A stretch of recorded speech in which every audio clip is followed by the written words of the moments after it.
Welcome back to United Vision, your trusted home for everything Manchester United. The derby is almost here, and the Etihad awaits. But could United's squad get a massive boost just in time? Two key names could return this weekend, and the timing couldn't be any bigger. Stick with us, and don't forget to smash that subscribe button so you never miss a Red Devils update. Manchester United could add two players to their strongest squad ahead of Man City clash. Man United return to Premier League action this Sunday when they travel across the city to face Manchester City at the Etihad Stadium. Manchester United return to Premier League action this Sunday, aware that the stakes of this Manchester derby could not be higher for the two clubs contesting it. Both Manchester City and United have endured mixed starts to the season, and they are both in desperate need of a big positive result to lift their campaign. Arguably, the Reds have marginally less pressure on themselves than Pep Guardiola's men.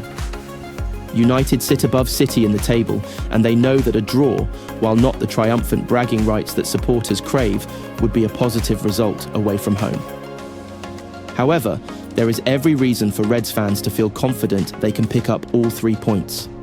City find themselves with an injury crisis heading into the fixture, and United know that if Matheus Cunha, Mason Mount and Diogo Dalot's injuries have cleared up, they shall be able to field Ruben Amorim's first-choice team this weekend.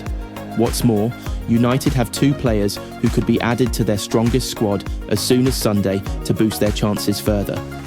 Defence may be one of the strongest areas of the pitch for United.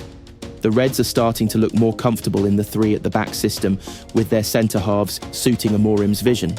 But add to that selection dilemma Lisandro Martínez, and suddenly it looks even stronger still. The Argentine has been out of action since February, and there are no definite signs that he will be fit to make the squad against City. However, he has been back on the grass at Carrington, and the hope is that he will not be too far off a return to the matchday squad.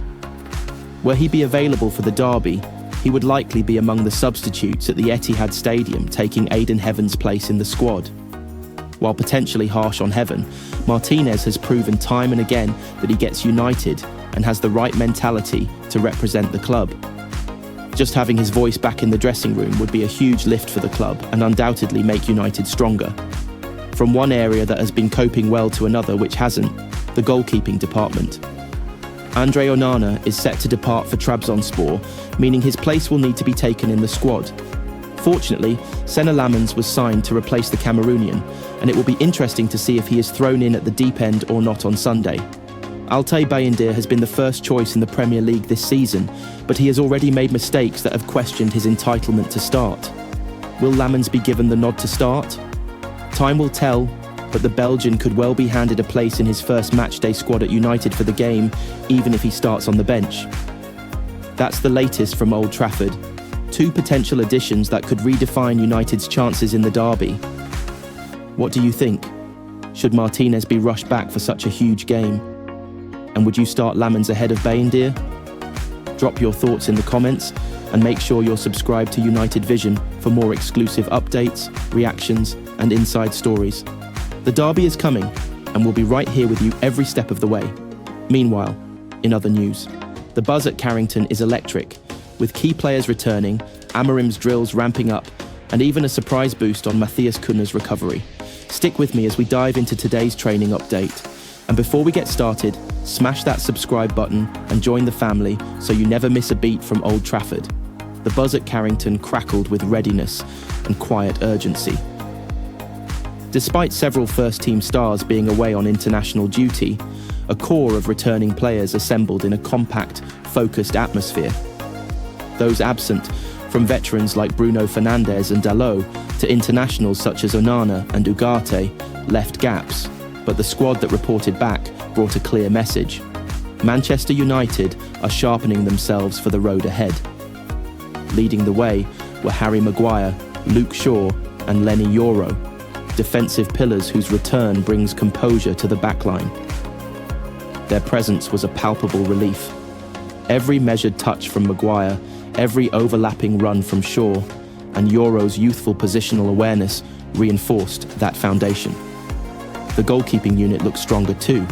Altay Bayindir and Senne Lammens, both recovered, rejoined the drills, adding confidence between the sticks. In midfield, Mason Mount and Kobbie Mainoo joined in early exercises, though both remain edged by their recent fitness concerns. Amorim led pressing drills, demanding bite from the returning core, even as others stood in for the missing internationals. The group's intensity was a statement. This training pitch may be lighter in numbers, but not in purpose. Of course, the headline was Matheus Cunha. Withdrawn from squad due to a hamstring scare, he isn't at full tilt. But today, he pushed onto the field, beginning with light shuttle runs, loose touches, and progressive finishing work with a touch of sharpness surprising given the concern. His steady adjustments signal hope that his return isn't just weeks away. It could be right in time for the high-stakes run. As drills turned into a small-sided game, the energy shifted. Despite missing several internationals, the returning players combined with academy prospects to fill lines. Passes were crisp, movement synced, and creative patterns surfaced, Rashford and Garnacho darting into channels while the midfield box-to-box engine whirred with renewed vigour. By the final whistle, there was a marked change in the room. This wasn't just recovery, it was resurgence. Even as some players remain absent with their countries, the return of core defenders, goalkeepers, and Cunha's cautious re-entry have left Carrington feeling rearmed. United are far from full strength, but they're forging forward, refocused and ready. So United fans, how excited are you about these returns at Carrington? Maguire, Shaw, Euro, Lammens, Bayindir, and especially Cunha, edging closer to full fitness. Do you think this group can power United into a strong run when the Premier League return? Drop your takes in the comments below, I'll be reading them all. Don't forget to hit like, subscribe to United Vision. Until next time, glory, glory Man United.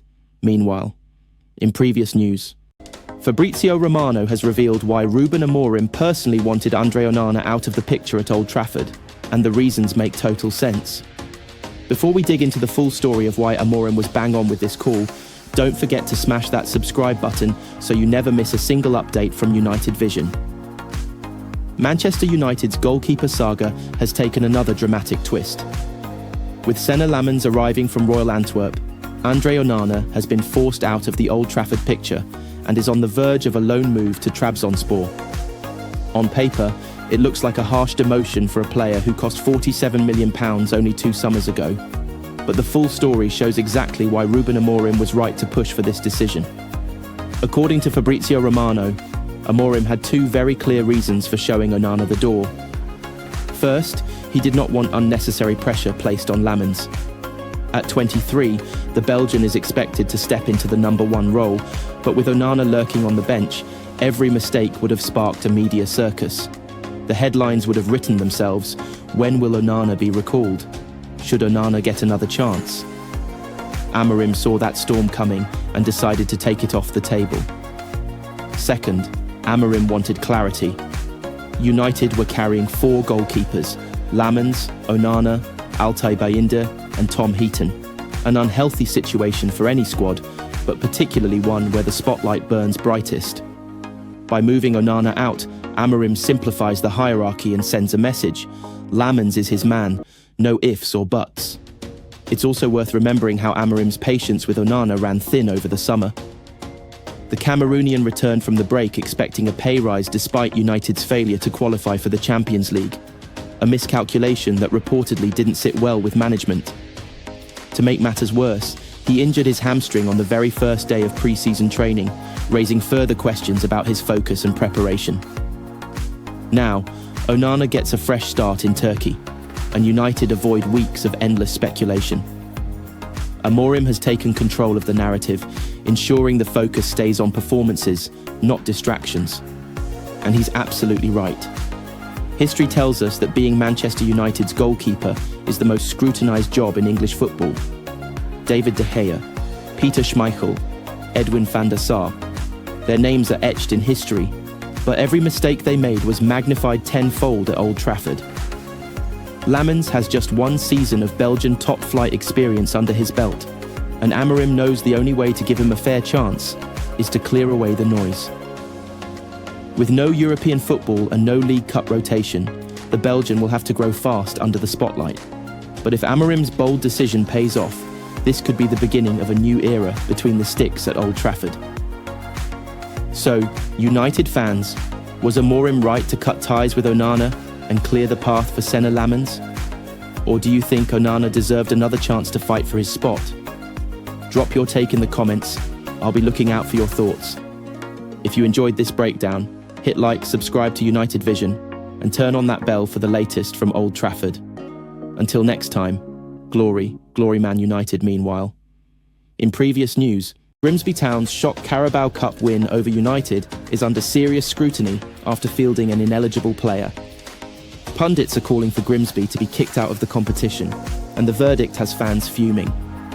Before we get into the details, smash that subscribe button and join the United Vision family so you never miss the latest from Old Trafford. Manchester United get new Carabao Cup verdict as calls to kick Grimsby out of competition intensify. Grimsby Town have been fined for fielding an ineligible player in their Carabao Cup second-round match with Manchester United, but they have not been barred from the competition. Jason Cundy has joined the growing list of pundits calling for Grimsby Town to be thrown out of the Carabao Cup following their use of an ineligible player in their remarkable victory over Manchester United. Although he believes the Red Devils shouldn't be handed a reprieve. Grimsby supporters celebrated what many consider the finest night in their club's recent memory, as they stunned the Premier League giants, eventually winning 12-11 on penalties after letting a 2-goal slip in 90 minutes. However, an administrative error involving Clark Oduor has cast a shadow over the Mariners' achievement. Instead of being kicked out of the competition, they have been handed a financial penalty and allowed to continue into the third round, where they will face Sheffield Wednesday. Darren Bent has already voiced his opinion that Grimsby should be eliminated from the tournament, maintaining that if Oduor contributed to ending United's campaign, appropriate punishment must be imposed. The former England forward commented, "You have to question Grimsby's place in the competition." Cundy has now taken a similar stance, maintaining that the rules must be upheld, though United shouldn't be offered another opportunity, with Sheffield Wednesday instead progressing directly. He told TalkSport, "First off, if you break the rules like that, I don't see how Grimsby can be in the competition. I genuinely don't." It sounds harsh, but if that had happened the other way round, would we say, "No, it's fine, £20,000 fine for Manut"? Are we now judging it by the club? They broke the rules. I'm sorry, you have to leave the competition. I don't think Man UTD should get in either, by the way. They got knocked out. What should happen now? Whoever they're facing, they should get a bye. Grimsby should not be in the competition. If there's a law, it should be the same for everyone. He added, "Sorry, this sounds very harsh, but there's laws and rules for a reason, and if you break those, the punishment has to be." We've just seen what happened with Crystal Palace. Oduor had arrived at Grimsby on loan from Bradford City the day before the match. The player made his debut after coming on as a substitute during the second half, though he would miss his spot kick in the penalty shootout, luckily without damaging his new side's prospects. It later emerged that his registration had been completed just 1 minute after the mandatory 12 p.m. deadline on August 26th. In an official statement, the EFL confirmed that Grimsby had voluntarily reported the error, whilst detailing the punishment for the League Two club, a ruling that hasn't received widespread approval. They announced, "The club has since implemented several actions to prevent a similar occurrence in the future. The club will be liable for the suspended sum of £10,000 if they were to again field an ineligible player in any league competition between now and the end of season 2025/26. So United fans, what do you think? Should Grimsby be thrown out of the Carabao Cup for breaking the rules, or is the fine punishment enough? And if they are removed, should United be reinstated, or should Sheffield Wednesday get the bye? Let me know your opinions in the comments. This is one debate that won't cool down anytime soon. Don't forget to drop a like, subscribe to United Vision, and hit that bell so you're always first with the breaking United updates. Until next time, glory Man United. Meanwhile, in previous news, Manchester United did make transfer proposal to midfielder, but Fabrizio Romano explains why it collapsed. Manchester United will be pleased with their summer transfer business, but many fans will argue Ineos were one midfielder shy from a perfect window. It is not only fans that feel that way either, as Ruben Amorim wanted an athletic midfielder signed this summer. Manchester United did inquire for Carlos Baleba, but Brighton wanted a £115 million fee and made it clear they don't plan on selling until 2026. During pre-season, Amorim spotted a lack of pace in midfield, and that is a weakness that has not been addressed over the summer. However, it was not for a lack of trying. It seems United did make a move for a midfielder on deadline day. Manchester United's loan proposal to Conor Gallagher was rejected. United in Focus spoke exclusively to transfer expert Graham Bailey on deadline day, and he revealed that United inquired about Conor Gallagher during the final days of the transfer window. The Red Devils ended up wrapping up their summer by completing an £18 million deal for Senne Lammens, and no midfielder ended up arriving. Fabrizio Romano has confirmed that United made a loan proposal to Gallagher and explained that Atletico Madrid made it clear they have no plans to let the English midfielder leave. Romano explained that Premier League side Crystal Palace also made an inquiry and received the same answer, so United were left empty-handed in their midfield search. Ruben Amorim will have to cope with midfield until 2026. So far this season, Amorim has preferred a midfield combination of Bruno Fernandes and Casemiro, hardly a duo that will calm his concerns over a lack of pace. Kobbie Mainoo's request to leave was rejected, with Amorim telling the 20-year-old Carrington graduate that he must fight for his spot. The Portuguese head coach must find a way to give him more minutes this season. The only other natural midfield option available to Amorim is Manuel Ugarte, but he has suffered a slow start to the season. Amorim has suggested that Mount can play in central midfield, but it already feels inevitable that a new midfielder will be a top priority in 2026. United are willing to wait until 2026 for Baleba, and a long-term replacement for Casemiro will be needed, given his contract is due to expire next summer. So, United fans, there you have it. Fabrizio Romano confirming the loan proposal for Conor Gallagher and why it fell through, leaving us one midfielder short this summer. Do you think Gallagher would have been the right signing? Or should United keep their powder dry for Carlos Baleba in 2026? Let me know your thoughts down in the comments. If you enjoyed this update, drop a like and make sure to subscribe to United Vision for all the latest news straight from Old Trafford. Until next time. Meanwhile, in other news, Carlos Baleba, the Brighton star linked heavily with United, could be back on our radar with a rapid meeting lined up. Stick around, because this could be the midfield spark United have been crying out for. And hey, before we dive in, make sure you smash that subscribe button and join the family so you never miss a beat from the theatre of dreams. Manchester United set for rapid Carlos Baleba meeting after personal terms agreement. Manchester United transfer news as Carlos Baleba will meet with Ruben Amorim after United's summer interest. Manchester United will meet Carlos Baleba later this month, just weeks after the Reds inquired about the Brighton and Hove Albion Stars services. During the summer transfer window, United registered an interest in signing the defensive midfielder shortly after completing the signing of Benjamin Sesko. Brighton swiftly informed Ruben Amorim's men that Baleba wasn't for sale, and it wasn't long before United informed their Premier League rivals they would not pursue a move. Their interest is, however, expected to be reignited in the future. The Athletic reported after the transfer window closed that United had agreed personal terms with Baleba over a move to Old Trafford. However, Brighton's £150 million, at the minimum, valuation is said to have put them off. United eventually decided against signing a new midfielder before Monday's deadline, instead bringing goalkeeper Senne Lammens in. Amid speculation over his future, Baleba has remained extremely professional and started all 3 of Brighton's league games. The midfielder is currently away with Cameroon for their World Cup qualifying double-header against Eswatini and Cape Verde. Upon his arrival in England, the 21-year-old will return to the Brighton squad for a busy September. Fabian Hürzeler's side take on Bournemouth, Tottenham, Chelsea and Wolves in the league, and Barnsley in the Carabao Cup before the next international break. After the October pause in domestic football, United welcome Baleba to Old Trafford on October 25th.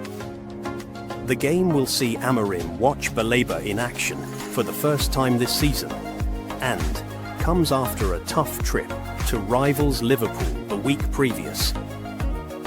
Baleba will have another chance to show United and Amorim what he can do on the final day of the season in May, when the reverse fixture takes place. And there you have it. Carlos Baleba, personal terms already agreed, and now a massive meeting with Amorim on the horizon. Do you think United should go all in on him despite Brighton's sky-high valuation? Drop your thoughts in the comments. I'll be reading every single one. Don't forget to like the video if you enjoyed it, and hit subscribe with notifications on, so you're always in the loop with United Vision. Until next time.